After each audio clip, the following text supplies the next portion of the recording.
ଜଣେ ଦୋକାନୀ ଦୁଇଟି ଦ୍ରବ୍ୟକୁ ପ୍ରତ୍ୟେକ 100 ଟଙ୍କାରେ ବିକ୍ରି କରି ପ୍ରଥମ ଦ୍ରବ୍ୟରେ ଶତକଡ଼ା 20 ଲାଭ ଓ ଦ୍ୱିତୀୟ ଦ୍ରବ୍ୟରେ ଶତକଡ଼ା 20 କ୍ଷତି କରନ୍ତି, ତେବେ ସେ ବାସ୍ତବିକ କେତେ ଲାଭ କିମ୍ବା କ୍ଷତି କରନ୍ତି? ତେଣୁ ପ୍ରଥମ ଦ୍ରବ୍ୟରେ ତାର 20% ତାର ଲାଭ ହଉଛି। 20% ମାନେ 1/5 ଲାଭ ହଉଛି। ତା ମାନେ 5 ଟଙ୍କାରେ 1 ଟଙ୍କା ଲାଭ ହଉଛି, ତେଣୁ ସେଲିଂ ପ୍ରାଇସ୍ 6 ଆସିବ ଏବଂ କଷ୍ଟ ପ୍ରାଇସ୍ 5 ଆସିବ। ତ 6ର ଭ୍ୟାଲୁ ଆମକୁ ଦିଆଯାଇଛି 600, ତାହେଲେ 5ର ଭ୍ୟାଲୁ ଆସିବ ଆମର କେତେ? 500। ସେମିତି ଦ୍ୱିତୀୟ ଦ୍ରବ୍ୟ ପାଇଁ ତାର 20% କ୍ଷତି ହଉଛି। ତା ମାନେ 5 ଟଙ୍କାରେ 1 ଟଙ୍କା ତାର କ୍ଷତି ହଉଛି। ତେଣୁ ସେଲିଂ ପ୍ରାଇସ୍ ଆସିବ 4 ଟଙ୍କା ଏବଂ କଷ୍ଟ ପ୍ରାଇସ୍ ହଉଛି 5 ଟଙ୍କା। 4ର ଭ୍ୟାଲୁ ଦିଆଯାଇଛି ଆମକୁ 600।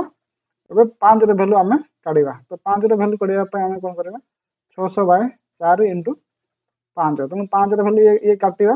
4 × 4 4 × 20, ତେଣୁ 150 × 5, 15 × 5 75, ତ 750 ଆମର ଆସିଲା। ତ ଆମର ଦୁଇଟା ଦ୍ରବ୍ୟର ସେଲିଂ ପ୍ରାଇସ୍ ଯୋଉଟା ଏସ୍ପି ଆମର ଆସୁଛୁ 600 କେତେ ହେଲା? 1200 ହେଲା। Selling price 1200। ତ କଷ୍ଟ ପ୍ରାଇସ୍ ଆମର ଆସିବ କେତେ? ସିପି ଯୋଉଟା କି ये 750 ଆଉ ये କେତେ? ये 500, ତାହେଲେ ये 1250 ଆସିଲା।